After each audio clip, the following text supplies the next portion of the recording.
Bagaimana ya Ustaz ya? Memberikan barang itu kepada ahli waris atau bagaimana nih Ustaz? Terima kasih. Assalamualaikum warahmatullahi wabarakatuh. Ustaz langsung dijawab. Langsung, saya takut lupa. A'udzubillahi minasyaitonirrajim. Min ba'di wasiyyati yusi biha aw dain. Harta warisan baru boleh dibagi setelah dikeluarkan dua. Yang pertama wasiat, yang kedua bayar utang.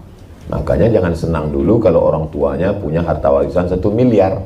Boleh jadi wasiatnya 300 juta, utangnya 2 miliar. Makanya jangan beli ruko ini, bermasalah karena antara ahli waris masih bertikai konflik. Begitu juga dengan wasiat dari orang meninggal untuk orang hidup maupun wasiat dari orang hidup untuk dia. Setelah dia meninggal kita serahkan ke ahli waris. Begitu juga dengan hutang piutang kita. Saya sampaikan ke jamaah haji sebelum berangkat Makkah kota suci, uang yang dibawa suci, maka kita pun mesti sucikan diri. Undang tetangga silaturahim, baca doa sudah, tapi hutang piutang kita. Nangis jamaah. Kenapa Pak? Saya malu jawabnya di sini Pak Ustaz. Terus mau di rumah. Apa masalahnya? Rupanya utang dulu waktu sekolah. Utang apa? Utang bakwan. Pak terbayar. Hitunglah berapa, serahkan ke ahli waris. Dulu yang jualan di sekolah. Udah nggak ada lagi ahli waris, sudah meninggal semua. Serahkan ke lembaga yang dinikmati orang banyak. Masjid, panti jompo, rumah yatim, fakir miskin, pondok pesantren. Serahkan dengan niat untuk almarhum. Itu saja lagi solusi bagi kita yang ada amanah mau disampaikan orangnya sudah meninggal dunia. Wallahu a'lam bishawab. Baik, yang kedua dari silakan.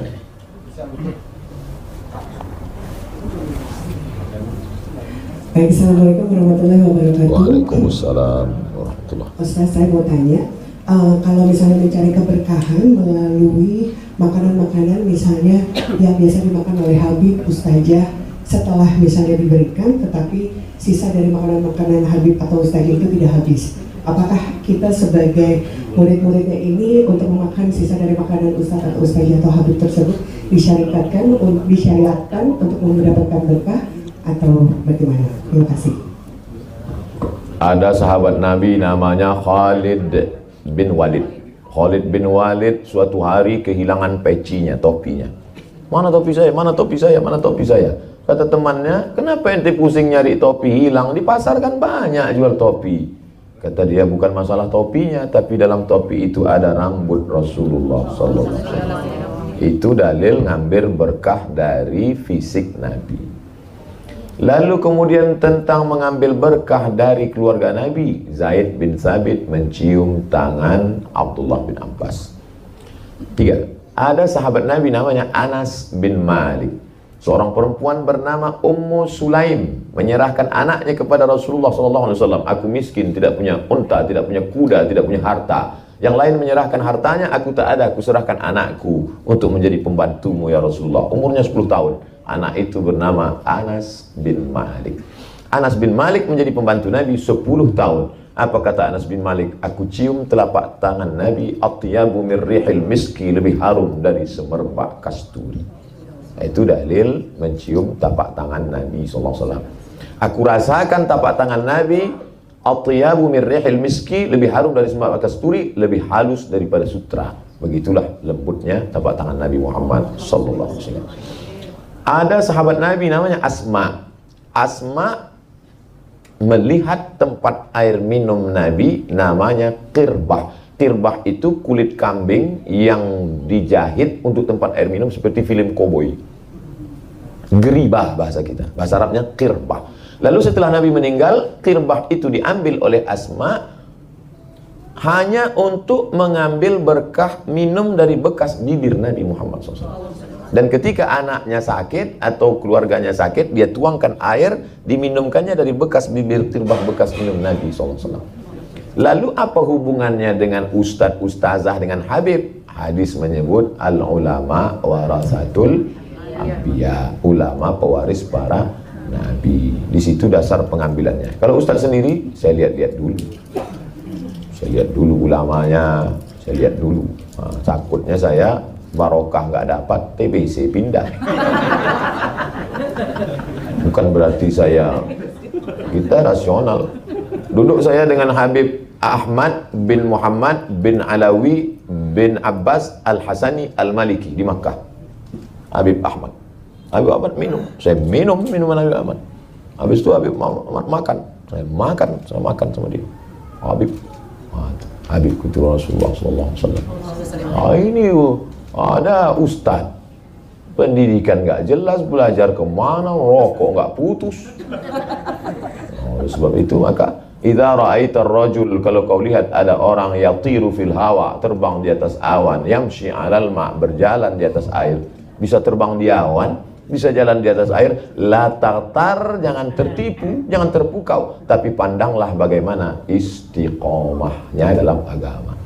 Ada guru kita, ustadz kita, habib kita, orangnya wara, zuhud, rendah hati, berjamaah, zikir, kita ambil barokah sesuai. Tapi masalah ini bukan paksaan, tidak masuk, bukan rukun, bukan syarat, bukan wajib, hanya termasuk mencari barokah dan fadilah. Dalilnya ada. Wallahu a'lam. Baik, yang ketiga silakan Pak. Assalamualaikum warahmatullahi wabarakatuh. Waalaikumsalam. Kami dari Batu Jajar Bandung ingin menanyakan, ada dua pertanyaan di Pak Ustadz. Yang pertama tentang haji. Nah, kita berangkat haji karena kaitannya dengan yang pegawai negeri sipil TNI Polri.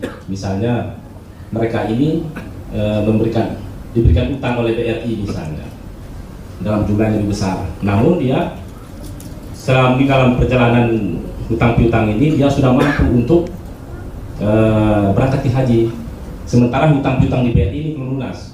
Nah, kaitannya dengan hadisnya itu mengatakan bahwa bagi orang yang mampu, katanya mampu itu berarti dalam arti mungkin secara finansial, secara fisik atau secara ilmu. Untuk yang pertama. Yang kedua, Pak Ustaz, boleh kedua ya? Dua boleh ya. Yang kedua kaitannya dengan Bismillahirrahmanirrahim yang pernah kami pelajari. Huruf Bismillahirrahmanirrahim ini ada 19 huruf, namun di dalam ajaran ini selalu membawa ke arah kemakrifatan.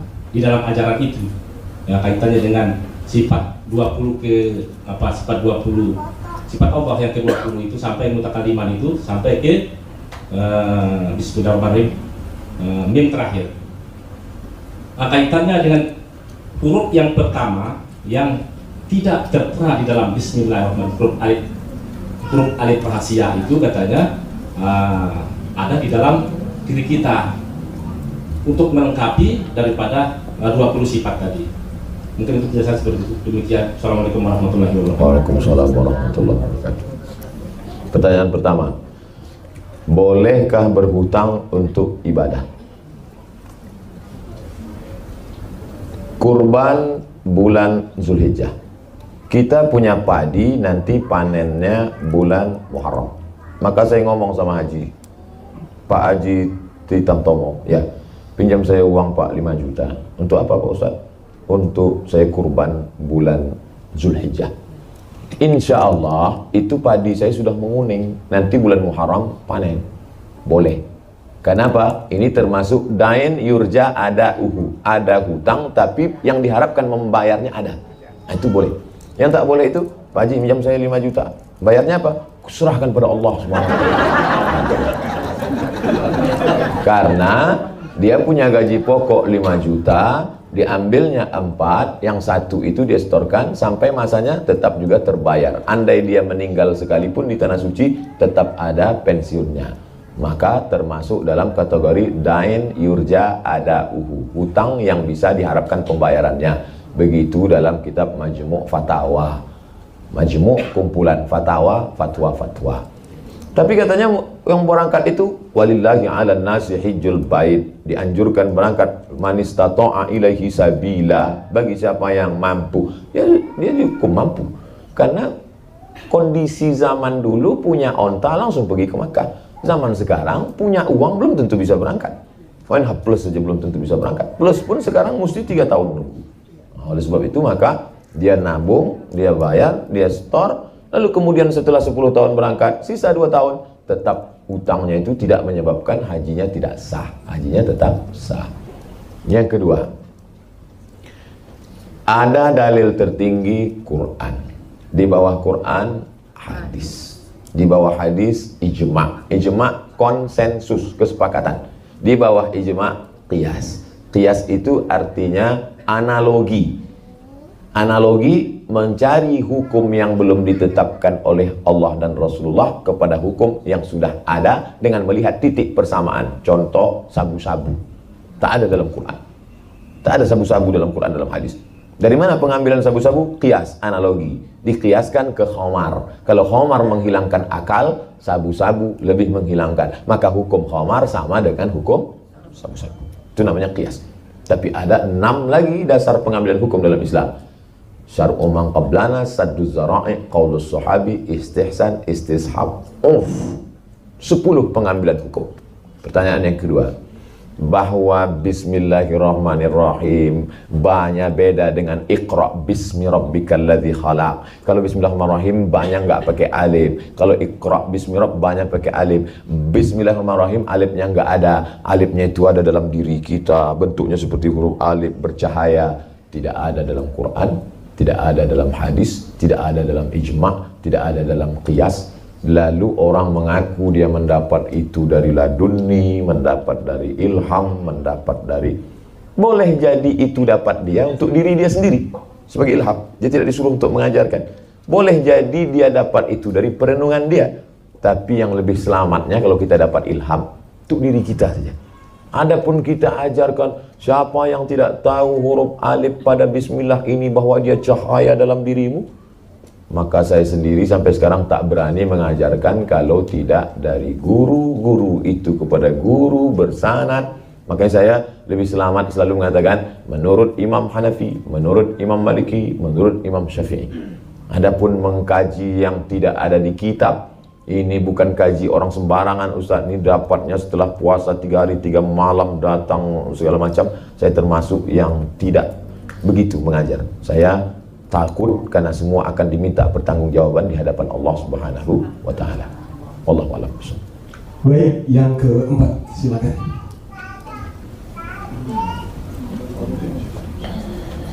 Assalamualaikum warahmatullahi wabarakatuh. Waalaikumsalam warahmatullahi. Yang terhormat Sohibul Bait, yang saya hormati Ustaz Abdul Somad. Nama saya Santo Kurniawan, pangkat Sersan 1. Saya anggota dari Mayor Infanteri Andi Avandi. Jabatan saya Jenderal Operasi. Saya mau bertanya Pak Ustadz mengenai teknologi, ilmu teknologi dan kemajuan zaman ini. Saya sebagai seorang tentara, saya menggunakan sebuah teknologi yaitu robot untuk mining sebuah Bitcoin. Dalam konteks keberkahan ini, saya mau bertanya, robot yang saya hasilkan dari smartphone itu dapat menghasilkan koin yang bisa saya jual. Apakah itu saya mendapat keberkahan? Itu aja, terima kasih. Assalamualaikum. Waalaikumsalam warahmatullahi wabarakatuh. Bapak punya robot. Robot ini menghasilkan koin. Koin ini dari mana dapat robot nih? Dari mining, Bitcoin, uang digital. Dari mana dia dapat? Dengan cara apa dia? Dengan program yang ada di server yang kita ikuti, lalu mendapatkan sebuah koin, dan koin itu macam-macam. Nanti bisa diuangkan. Dan kita jual, ada perusahaan namanya Indodax yang ada di Indonesia, dan bisa menjadi uang sebuah rupiah.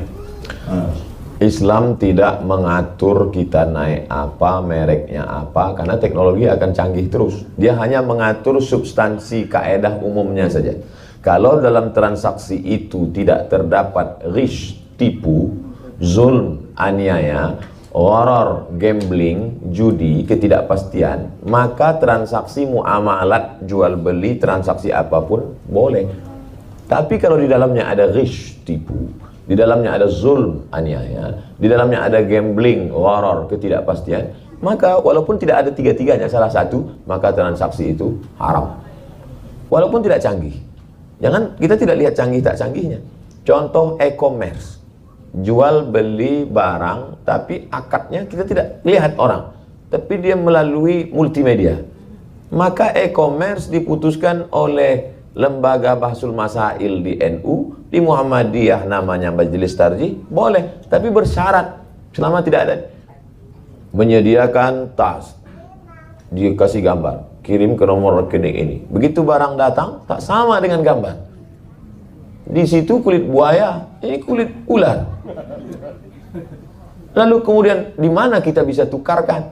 Makanya harus ada aturan klik. Kalau tidak ada di kota ini, bisa perwakilan di kota ini. Nomor kontak person, orangnya, jelas. Sehingga terhindar dari yang tiga. Jangan ada tipu, jangan ada zulm, aniaya, jangan ada horor, gambling, ketidakpastian. Maka kalau selamat dari yang tadi, pelajari dari awal sampai ujung akhir, tak ada tiga-tiganya, halal. Ada tiga-tiganya, jangan. Karena kita mencari rezeki yang berkah. Duit hantu dimakan setan. Tak ada berkah, cuma numpang lewat aja di tiga, cuma numpang dosa aja, itu apa? Nauzubillah. Baik, yang selanjutnya masih ada waktu ya Ustaz? Saya ikut Sohibul Bait sama panitia. Ayah, oke, silakan ya. Silakan untuk selanjutnya. Assalamualaikum warahmatullahi wabarakatuh. Waalaikumsalam. Mohon izin penjelasannya Pak Ustaz berkaitan dengan keutamaan perempuan, apakah sholat di masjid ataukah di rumah. Itu yang pertama. Yang kedua berkaitan dengan masyarakat Indonesia yang pada umumnya merokok. Mohon penjelasannya berkaitan dengan hukum merokok Pak Ustaz. Terima kasih. Tidak ada ayat dalam Quran cerita tentang tembakau. Tidak ada hadis Nabi bercerita tentang rokok. Abu Bakar, Umar, Utsman, Ali, Thalhah, Zubair, tak ada cerita mereka merokok. Maka karena tidak ada dalam Quran, tidak ada hadis, maka ulama berijtihad. Lain ulama, lain hasil ijtihadnya. Hasil ijtihad Syekh Ali Jum'ah Mufti Mesir menetapkan rokok haram. Hasil ijtihad Mufti Mesir Syekh Nasr Farid Wasil, waktu saya kuliah, ditempel di dinding-dinding masjid.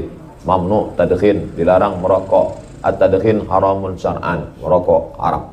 Majelis Tarjih Muhammadiyah menetapkan rokok haram. Menurut Majelis Ulama Indonesia, rokok haram bagi ibu hamil, ibu menyusui, anak-anak, orang tua, orang sakit. Tapi bagi orang yang sehat tidak sampai haram, hanya makruh. Saya hanya jelaskan semuanya, pilihlah. Kalau ulama memilih dalil, maka kita memilih hasil ijtihad. Ustaz sendiri merokok, saya tidak merokok. Ini masalah nomor dua. Masalah yang pertama, perempuan itu sholat di masjid apa di rumah? Pertama, kalau kita pergi ke Masjidil Nabawi, menghadap ke arah kiblat, pintu sebelah kiri itu ada tiga. Pintu Babul Baqi, Babu Jibril, di belakang Babu Jibril Babun Nisa. Masuk akalkah pintunya ada, orangnya nggak ada? Menunjukkan bahwa ada perempuan sholat di masjid. Dalil yang kedua, kata Nabi, khairu sufufir rijal, sebaik-baik sop laki-laki di depan, sebaik-baik sop perempuan belakang. Masuk akalkah Nabi ngatur sop perempuan kalau perempuannya nggak ada? Maka kalau seandainya perempuan nggak ada, pasti Nabi mengatakan sebaik-baik sop laki-laki sini, yang perempuan pergi pulang. Tiga, Nabi bercerita tentang sahabat i'tikafa Rasulullah SAW. Nabi i'tikaf ketika masih hidup. Summa i'takafa azwajuhu min ba'dih. Setelah Nabi meninggal, istrinya i'tikaf. Salat 5 menit, i'tikaf 10 hari 10 malam. Kalau yang 10 hari 10 malam boleh, apalagi yang 5 menit. 4. Aisyah istri Nabi, Ummul Mukminin, ibu kita radhiyallahu anha, Aisyah melihat perempuan salat dan pulang, mereka menutupi dirinya bimurutihinna. Mereka menutup pakai kain panjang sampai tak terlihat orang lain. Artinya ada perempuan salat tapi dia tutup dirinya supaya tidak menimbulkan fitnah. 5. Tentang seorang perempuan yang sholat di zaman Nabi, mengikat tali di atas, lalu saat sholat itu dia berpegang ke tali itu, dia pegang kuat, saking panjang ayat imam supaya kalau dia ngantuk dia nggak tumbang. 5 dalil ini menetapkan bahwa perempuan ada di masjid. Maka saya setelah membaca pendapat ulama, perempuan sholat ke masjid hukumnya boleh, dengan syarat dan ketentuan berlaku. Tidak memakai perhiasan berlebihan, tidak memakai pakaian sempit, tidak bersolek jahiliyah, tidak menimbulkan fitnah, Nah, itu. Saya pernah masuk masjid, itu di belakang masjid kan pasang tirai. Terdengar suara dari balik tirai ngobrol cikiki kan. Dalam hati saya, pantesan perempuan dilarang ke masjid. Untung saya sehat. Kalau sakit saya sangka hantu, pingsan. Jadi kalau menimbulkan mudarat lebih baik di rumah. Adapun larangan perempuan ke masjid menyatakan perempuan lebih baik di dalam tempat yang sempit, dalam pekarangan rumah, lebih baik dalam rumah, lebih baik dalam kamar ketika menimbulkan fitnah. Adapun rame-rame pengajian silakan. Tapi kalau sendirian, ada nih sekarang perempuan rajin ke masjid, rupanya anak muda yang itu ganteng. Nah, ini tak betul. Menimbulkan fitnah, na'udzubillah. Nah, jadi sifatnya kondisional dan situasional. Wallahu a'lam. Baik, terima kasih Ustaz. Ini pertanyaan sebelum kita lanjutkan, ada pertanyaan titipan dari Sohibul Bait Ustaz. Jadi Bunda Hajalia ini punya masjid, satu di antaranya, karena masjid beliau bukan satu, di Pondok Aren, tempat nanti malam antum ceramah Ustaz. Nah, itu masjidnya itu ada BMT, Baitul Mal wa Tanwin, yang diperuntukkan untuk pedagang, karena masjidnya ini berdekatan dengan pasar. Jadi pedagang yang nggak punya modal minjem ke BMT, atau anggota majelis taklim yang butuh duit pinjem ke BMT, tapi BMT mengambil keuntungan dengan bagi hasil. Pertanyaan dari beliau, Ustaz, bolehkah masjid ada bidang bisnis di dalamnya? Terima kasih, Ustaz. Ya. Zaman Nabi Muhammad SAW, fungsi masjid yang pertama, Nabi membuat masjid itu sebagai tempat menuntut ilmu. Makanya kalau ada masjid cuma tempat sholat aja, nggak ada pengajiannya, nggak betul. Karena Nabi selesai mengadakan sholat berjamaah, ada majelis ilmu. Dua, masjid tempat menerima tamu. Makanya nanti kalau kita kebetulan pergi umroh, di sebelah kiri ada tiang. Tertulis di atas tiang itu, ada namanya Ustuwanatus Sarir, tiang tempat tidur, karena di bawah itu dulu tempat tidur Nabi waktu i'tikaf. Ada di atas itu sebelah kiri ngarah kiblat Ustuwanatul Wufud, tiang tamu, karena di bawah tiang itu dulu Nabi duduk menerima tamu. Bahkan datang tamu dari Najran, Yaman, disambut Nabi di dalam Masjid Nabawi. Artinya apa? Masjid mesti punya convention hall, masjid multi, masjid yang canggih. Tiga, masjid dulu ketika terjadi peperangan Uhud, yang sakit-sakit dibawa diobati. Maka masjid mestinya punya pelataran, ada klinik gigi, ada klinik kulit, ada klinik bersalin. Sehingga yang datang sakit zohir, mentalnya kacau, sakit gigi, mendengarkan ayat Quran, mendengarkan, maka batinnya sembuh, syukur-syukur dia taubat. Suara dari pengajian masuk ke ruang-ruang itu sehingga ada convention hall, tempat penyewaan untuk menikah, sehingga orang menutup aurat. Terdengar suara azan, stop. Jadi masjid mesti begitu. Yang keempat, Nabi SAW membuka Masjid Nabawi. Ma baina baiti wa mimbari, antara rumahku dan mimbarku 22 meter panjangnya. Raudhatun min riyadil jannah, taman surga. Ini rumah Nabi, ini mimbar Nabi 22 meter. Jalan terus kemari ketemu pintu Babus Salam. Sekarang di Babus Salam itulah pasar kota Madinah. Itu makanya azan zaman Nabi satu. Setelah Nabi meninggal, kalau azannya cuma sekali, orang sibuk dagang, kosong sholat Jumat, dibuat azan 2 kali. Azan pertama manggil hayya 'alas shalah, karena dekat jarak antara masjid dengan pasar. Mestinya masjid berperan. Karena kalau ustaz cuma mari sholat jamaah, mari sholat jamaah, orang nggak peduli.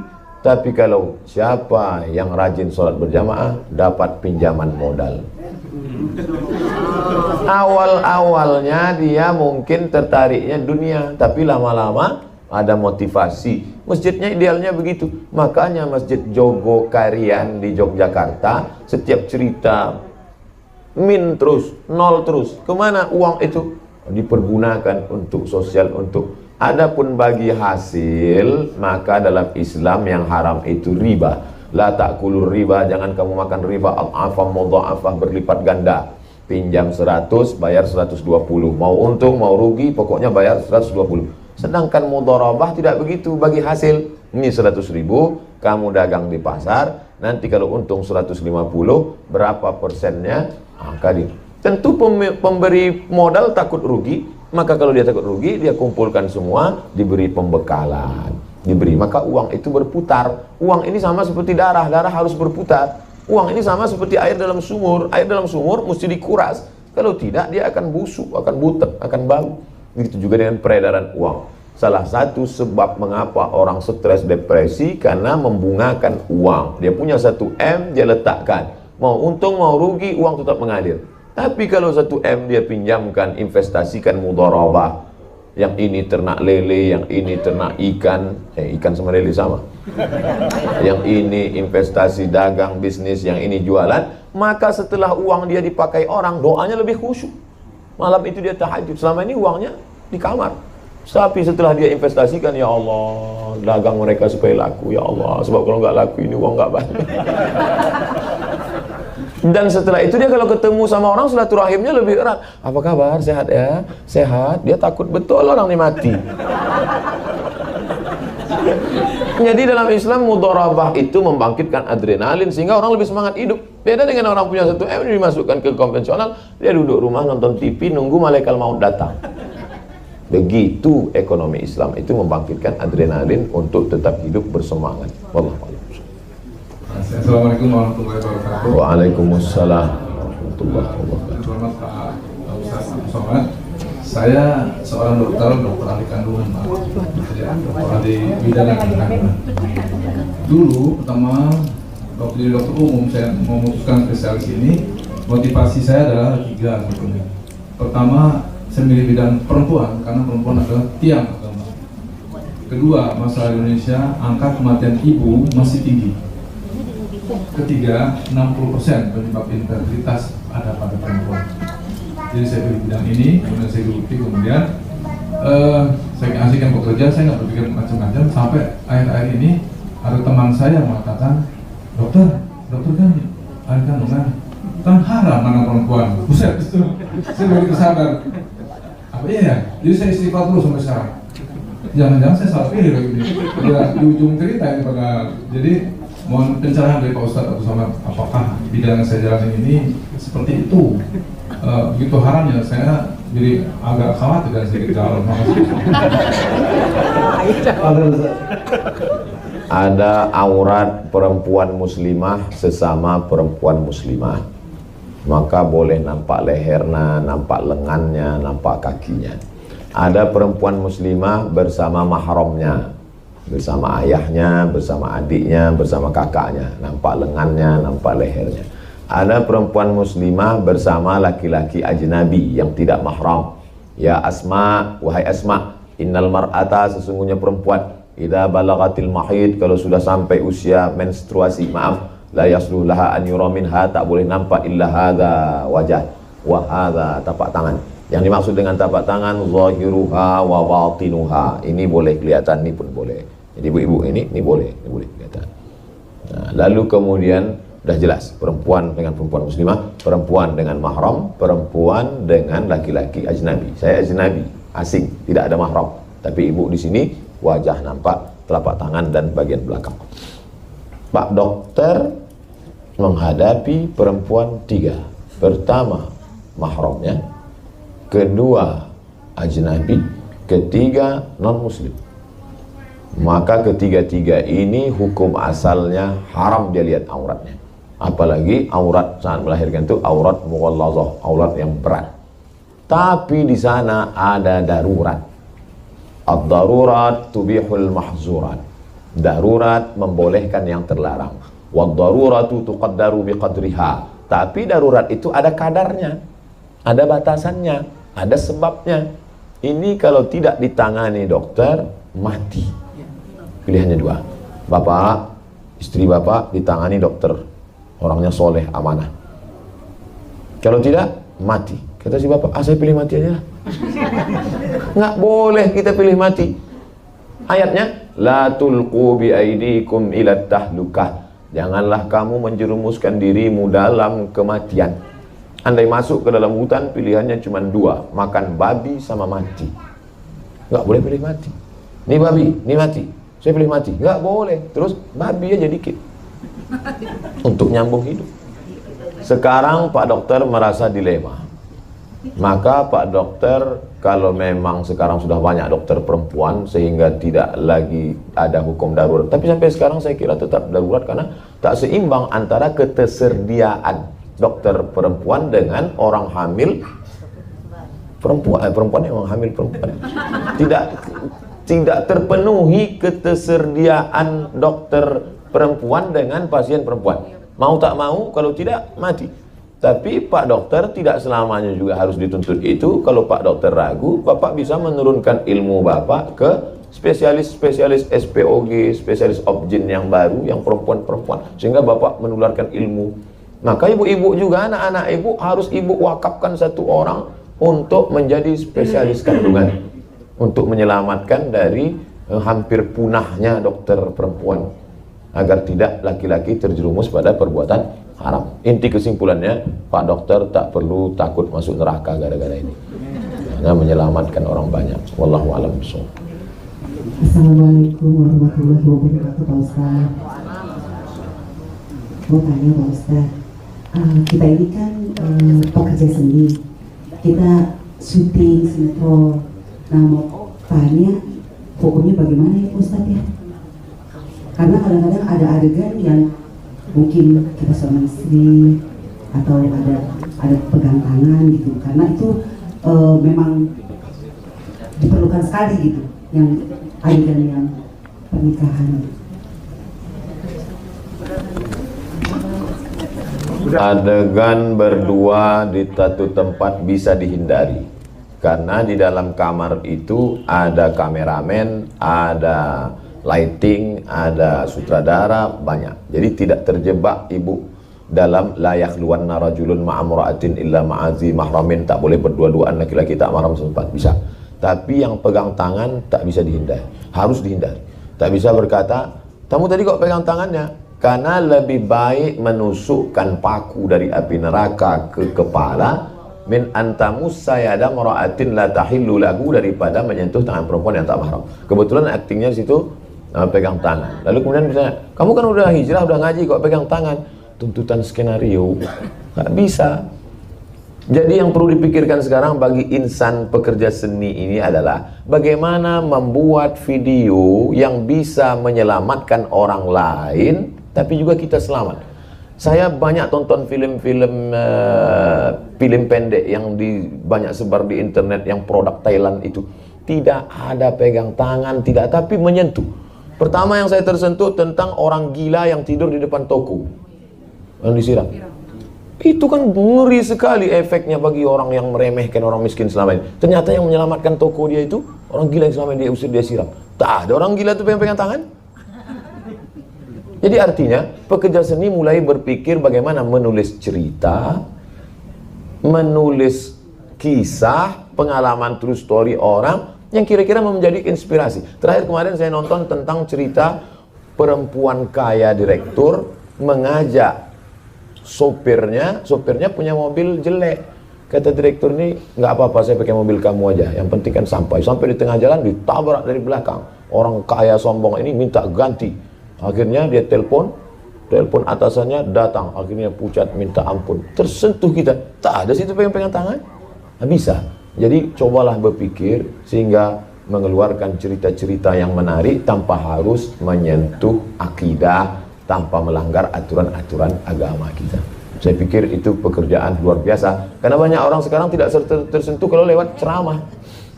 Banyak orang sekarang lewat ceramah dia belum mendengar ceramah baru nengok ustadz, udah takut dia. Tapi kalau ceramah ini dikemas dalam bentuk film, ud'u ila sabili rabbik, ajaklah orang ke jalan Tuhanmu bil hikmah, dengan santun, wal mau'izatil hasanah, suri tauladan, tambah satu lagi dengan film. Buktinya ketika disentuh hati dengan novel, menarik. Ketika cinta bertasbih, di bawah mihrab cinta, dakwah lewat novel, menarik. Kalau Ustaz Somad ceramah, tak menarik. Tapi kalau ditulis, dibuatkan filmnya, menjadi menarik. Oleh sebab itu, tidak selamanya dakwah itu hanya lewat tausiah ceramah, tapi juga lewat film. Saya berharap Bapak Ibu pekerja seni mulailah berpikir melahirkan film-film pendek yang menjadi inspirasi, buatkan satu channel khusus. Dan sekarang kita lihat bagaimana misalnya film Anak, Rara dan Nusa menjadi kesukaan orang, tak hanya di Indonesia, di Malaysia, buktinya orang suka. Berpikir, Allah Ta'ala kirimkan ilham sehingga Bapak Ibu punya ide-ide cemerlang menulis, lalu kemudian filmnya itu menjadi inspirasi, orang dapat hidayah gara-gara itu.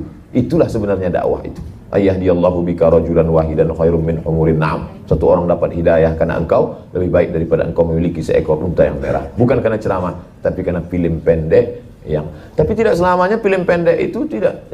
Jangan setelah ngaji ini film pendeknya mati. Sikit mati, sikit mati. Bukan itu. Coba, saya tak ngerti betul film ini, tapi setelah saya tonton beberapa film Korea dengan Cina yang pesan-pesan kemanusiaan, menyelamatkan hewan, tidak ugal-ugalan di jalan, itu saya kira luar biasa. Wallahu a'lam.